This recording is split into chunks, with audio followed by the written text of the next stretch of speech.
Okay, you guys. So you're thinking about moving to Australia. Maybe for work, maybe for study, maybe you've just always wanted to try life where the wildlife casually threatens you and the coffee's taken more seriously than the weather. But then the headlines hit you. Housing crisis, sky-high rents, horror stories of someone paying $800 a week to live in a one-bedroom apartment the size of a walk-in closet near Sydney Harbor. And yeah, I'm not going to sugarcoat that stuff. It's real and it's happening. But it's not the whole picture. Because here's the thing most people forget. Australia isn't just Sydney and Melbourne. And by the way, Sydney is not Australia's capital city. Sure, they're the big names. They've got the crowds, the skyline, the overpriced brunch. But there's a whole lineup of other capital cities across the country that still offer a great lifestyle. Places with clean air, good infrastructure, proper coffee, friendly locals, and most importantly, rent that won't make your credit card cry itself to sleep. So today, we're taking a drive, not physically, but mentally, through the most affordable capital cities in Australia. I'm talking about spots where you can build a life, not just survive paycheck to paycheck. Cities where your money actually gives you space to breathe, move, and maybe even save a little. We'll go beyond the glossy travel ads and the drone shots of Bondi. We're diving into the real stuff. Housing, transport, groceries, the daily costs that actually shape your quality of life. Because it's easy to fall for the highlights, but when you're deciding where to live, you want the details that matter. So buckle up, maybe grab a coffee, and let's take a calm, honest look at what life can really cost in Australia, without the Sydney price tag attached. Let's get into it. All right, before we dive into the most affordable cities in Australia, let's get one thing straight. Sydney is the gold standard for expensive. It's still, without a doubt, the most expensive capital city in the country. And we're talking across the board. Housing, transport, eating out, childcare, you name it. So when you hear me say something like, this city is 50% cheaper, you know exactly what I'm measuring it against. The full Sydney struggle. Now here's the part that usually surprises people. Darwin, the tropical capital of the Northern Territory, is quietly one of the cheapest capital cities to live in. And no, I'm not joking. Most folks hear Darwin and immediately picture Crocs, humidity, and wild outback heat. And yeah, all of that's there. But what people don't know is that Darwin's cost of living is significantly lower than Sydney's. And in some categories, it absolutely crushes it. Let's talk housing first. According to the latest CoreLogic and ABS data from this year, median house prices in Darwin are around $620,000. But here's where it gets interesting. Apartments and units average closer to $415,000, which is where that earlier number comes from. Compared to Sydney's median dwelling price of over $1.1 million, Darwin's numbers are almost shockingly affordable for a capital city. Rent-wise, if you're renting in Darwin, expect to pay somewhere between $500 to $600 per week, depending on the suburb, size of the property, and how close you are to the city. Still not cheap, but compared to what you'd pay in Newtown or Bondi, it's night and day. Now let's move to transport. Public transport in Darwin is wildly cheaper than Sydney's, mostly because the system is simpler and the city is smaller. A full monthly public transport pass in Darwin costs just $63. Let that sink in. In Sydney, you could easily spend $150 or more per month if you're regularly using trains, buses, and ferries. So Darwin is sitting at about 68% cheaper in that department. That's a huge difference if you're commuting every day. What about food and groceries? Now, this is where most cities tend to level out. Supermarket prices in Australia are relatively consistent across the board because the big chains, Coles, Woolworths, and Aldi, have national pricing strategies. That means your groceries in Darwin will cost about the same as in Adelaide, Perth, or Brisbane. The only exception is some remote regional areas, but Darwin, as a capital city, doesn't fall into that category. So yeah, you're not going to be punished for being too far north. A carton of eggs and a loaf of bread still cost what they cost. So here's the bottom line. Darwin is one of the most underrated cities in Australia when it comes to affordability. It's not just cheaper rent or transport, it's the fact that you get all the benefits of capital city living without the financial squeeze of Sydney or Melbourne. It's also got a laid-back vibe, unique cultural mix, and a climate that's perfect if you like it hot and tropical. If you're open to a bit of adventure and you're not obsessed with trendy inner-city laneway cafes, Darwin might just surprise you. It's got job opportunities in government, health, education, and logistics, and a growing number of young professionals are starting to realize it's one of the few places left where your income can actually stretch a little. So yeah, don't sleep on Darwin. It's hot, it's wild, it's affordable, and it just might be the reset button a lot of people are looking for. Next up, let's head west, all the way west, to a city that most newcomers to Australia barely consider at first, Perth. Now listen, Perth gets slept on a lot. People say it's too far, too isolated, or disconnected from the rest of the country. But if you actually look closer, you'll find that Perth's distance is part of its magic. You've got wide open spaces, clean ocean air, and some of the most stunning beaches in the country, and they're not crowded. Perth delivers over 3,200 hours of sunshine a year, which officially makes it the sunniest capital city in Australia. That's a big deal if you're coming from colder climates or if you just want to swap gray skies for blue ones. And when I say beaches, I'm not talking about some patchy sandbank with a caravan park behind it. I'm talking clear turquoise water, soft white sand, and sunsets that actually set over the ocean. Because remember, Perth faces west, and that coastline is untouched. You've got beaches like Cottesloe, City Beach, and Scarborough, all within 15 to 20 minutes from the CBD. That's unheard of in cities like Sydney, where you're sitting in traffic longer than you're sitting in the sun. Now, let's talk cost of living, starting with housing. According to the latest CoreLogic data as of mid-2025, the median house price in Perth sits around $855,000, which may sound steep, but compared to Sydney's $1.1 million or Melbourne's near $1 million averages, it's a relatively good deal for a capital city by the coast. If you're looking to buy an apartment instead, you'll see median prices closer to $450,000. And yes, that's buying within metropolitan areas, not out in the desert. So, whether you're planning to settle down or just want a base while you explore WA, Perth is one of the more reasonable entry points for property ownership in Australia. And if you're renting, here's where things get more nuanced. For a freestanding house, you're likely looking at around $750 a week, depending on location and size. But for units or apartments, the average drops to around $600 a week, with cheaper options available the further you are from the coast or central city. Still pricey, but again, a fraction of what you'd pay in Sydney for the same lifestyle access. Now, transport is another area where Perth really wins. The public transport system run by TransPerth is one of the most affordable and efficient in the country. You've got buses, trains, and ferries all integrated into one system, and the infrastructure is actually really modern. The monthly public transport pass costs around $70 depending on your zone. And here's a cool fact. Perth has a free transit zone in the CBD, so if you live or work near the city center, you can hop on and off buses and trains for free within that area. That's a huge bonus for students, backpackers, or anyone trying to save a bit. Now let's be fair and talk climate. Perth is hot, like properly hot. Summer days regularly push past 35 degrees Celsius, and heat waves are common in January and February. But it's a dry heat, not that sticky, humid type you'll find up north in Darwin or Queensland. And most homes here are built for it. Good insulation, air conditioning, wide eaves, and breeze-friendly layouts. If you're someone who thrives in sunny weather and doesn't mind hot days as long as the evenings cool down, Perth will suit you just fine. But if you're sensitive to heat or don't enjoy a dry desert breeze blowing across your face, you might find yourself hiding indoors during summer afternoons. Now, let's talk lifestyle and work real quick. Perth has a strong economy rooted in mining, resources, engineering, and increasingly, technology and startups. Wages here are competitive, especially in skilled trades and healthcare.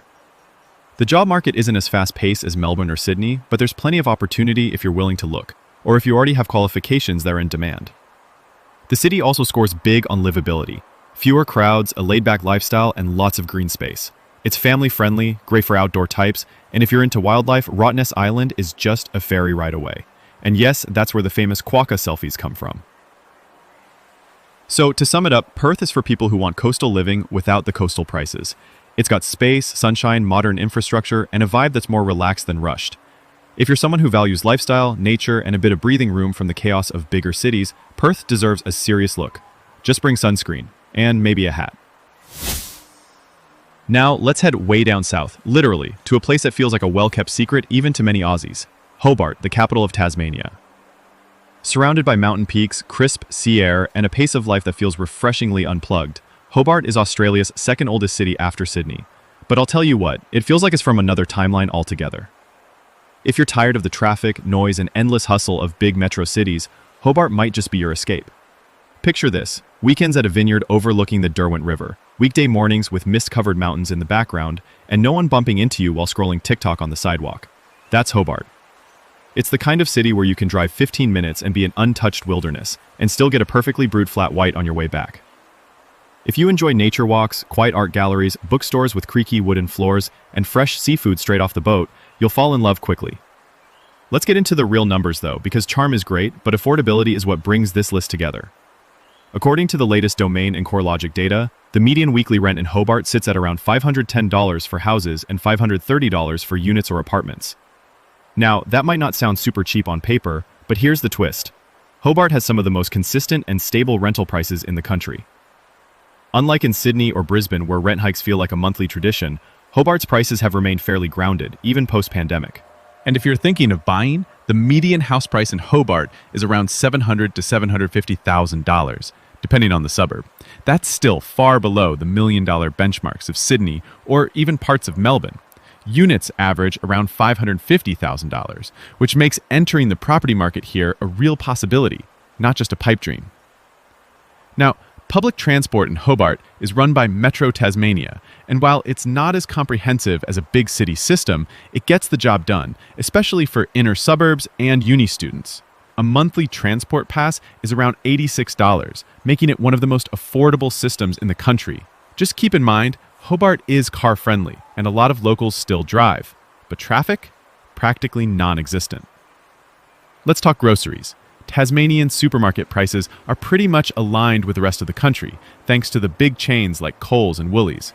But here's where Hobart stands out: local produce. This city is a foodie's playground, from apples, salmon, truffles, to artisanal cheeses and organic veggies. Tasmania has a reputation for premium quality food and wine, grown or made just a few kilometers from where you're buying it. So yeah, you might pay a little more if you shop local, but here's the thing: it's not wasteful spending. It's the kind of purchase that feels satisfying. The strawberries are juicier. The wine actually tastes like something. You're paying for quality, not just quantity. And honestly, that's a lifestyle upgrade most people are happy to make. But now, let me tell you what really makes Hobart unique. There's a place here called Mona, the Museum of Old and New Art. And calling it a museum almost feels like a trap. Mona is wild. It's immersive, strange, sometimes deeply confronting, sometimes hilarious. Think underground tunnels, a bar, outdoor concerts, and installations that make you question your entire week. There's nothing like it on the mainland. It's the kind of place that makes you go, "What just happened?" and then book a return ticket. And that really sums up Hobart's whole vibe. It's quiet, but not boring. It's artsy, but not pretentious. It's rural adjacent, but still has a good espresso every 200 meters. And unlike cities where everything feels too big or too fast, Hobart gives you space. Space to think. Space to breathe. Space to actually enjoy what you're building here.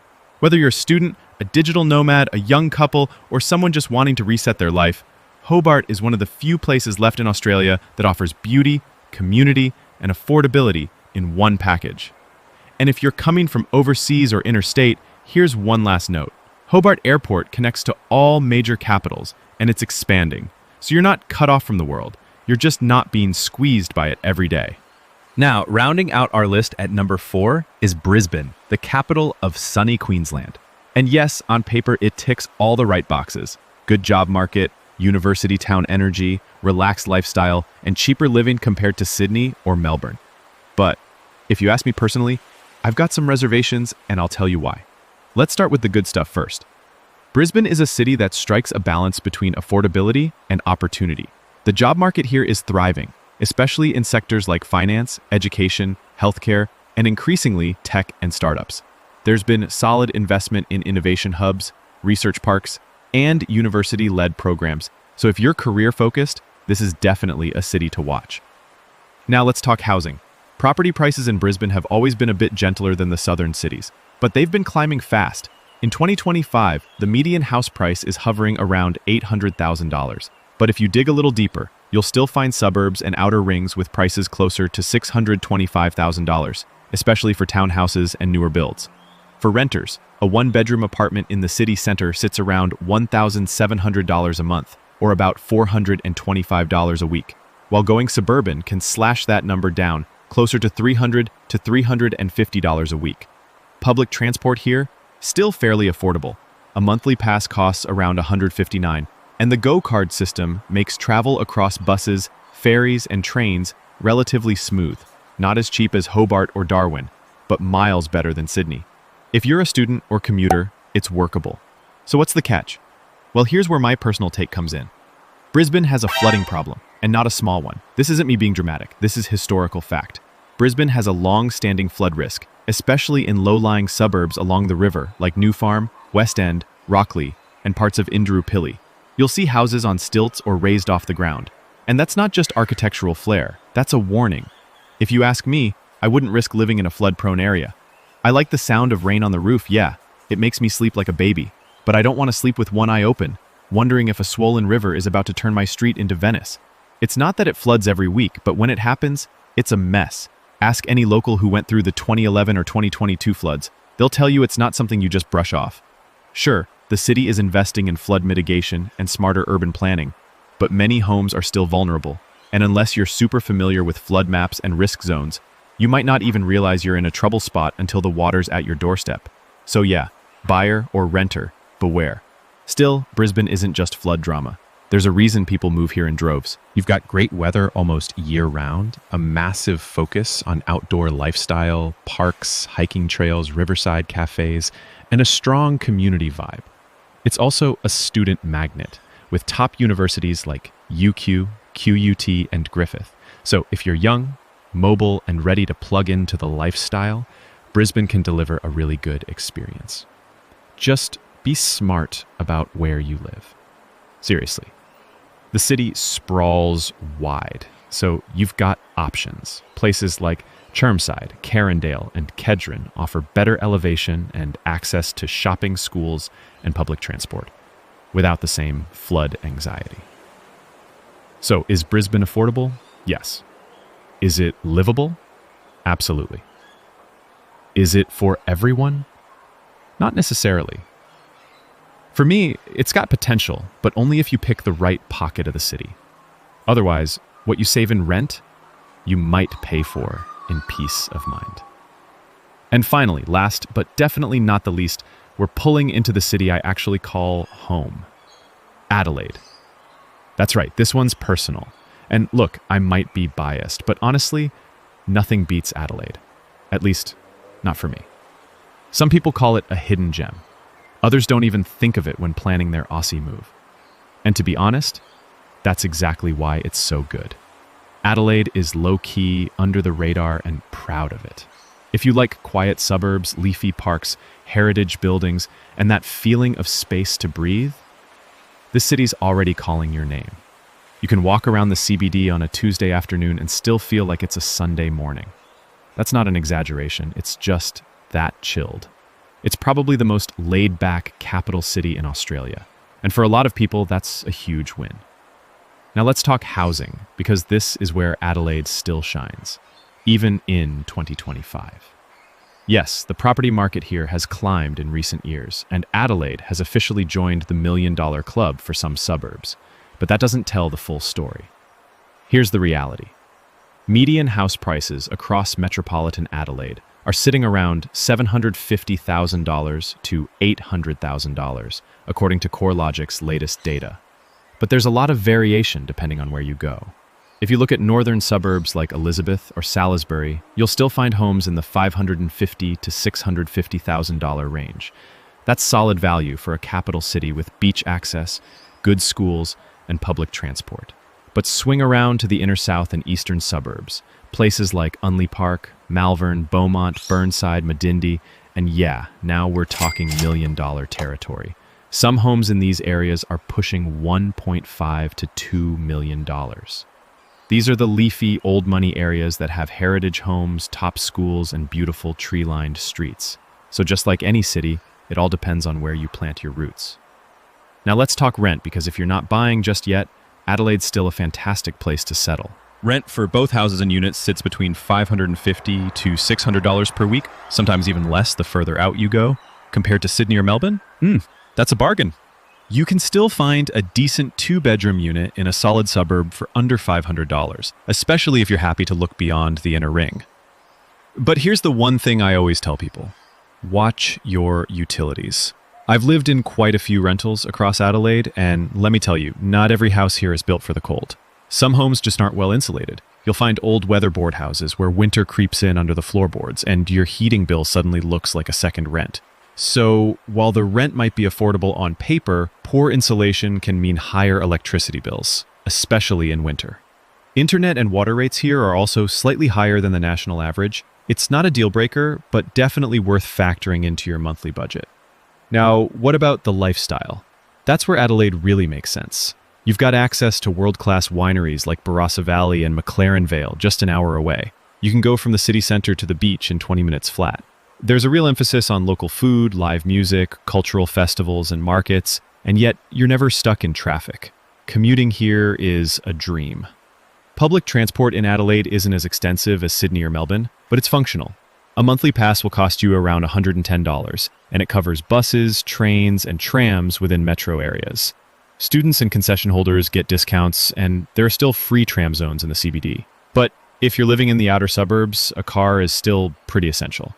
And here's something else to know. Adelaide consistently ranks as one of the most livable cities in Australia. And in 2023, it was ranked among the top 10 most livable cities in the world by the Economist Intelligence Unit. It scores high for safety, healthcare, education, and infrastructure, and especially for affordability compared to its East Coast cousins. So look, I know I live here, but I'd still say this even if I didn't. Adelaide gives you balance. You're not overwhelmed by crowds, you're not spending your entire income on rent, and you still get access to beautiful natural spaces, a proper city vibe, and an ever-growing job market in healthcare, tech, education, and defense. If you want a city that's calm, cultured, and actually affordable, you owe it to yourself to put Adelaide on the shortlist. So, if you're choosing a city in 2025 where you can breathe, live comfortably, and not panic every time rents due, your best bets are Hobart, Adelaide, Perth, Darwin, and Brisbane. Hobart's got that artsy, mountain cozy vibe with food and nature that feels like a reward for slowing down. Adelaide's calm, community-driven, and surprisingly balanced, quiet but never boring. Darwin? Hot, humid, bold, but wildly underrated if you're into outdoor adventures and saving money. Perth is sunny, scenic, clean, and yes, a bit removed from the rest of the country, but that's part of what makes it feel like its own coastal bubble. And then there's Brisbane. Honestly, I got nothing good to say. The last time I stayed there for a week, the humidity made me dizzy every morning. It feels like you're constantly walking through soup. Sure, the Gold Coast is nearby and they've got nice parks, but let's be real, you're not hitting those every day if you're commuting, working, or just trying to live life. Now, one thing to remember, this list focuses on the core essentials: housing, transport, and food. We're not including the extras: school fees, haircuts, gym memberships, or your Uber Eats habits. Those things can sneak up on you depending on your lifestyle, but if you've got the big three sorted, you're already winning. So, where would you live if you had to pick one of these 5? Drop it in the comments. I read all of them, and I love seeing how people vibe with different cities. Some of you surprise me, not gonna lie. And hey, if you want more straight-up, grounded breakdowns like this, then hit subscribe, and I'll see you in the next drive.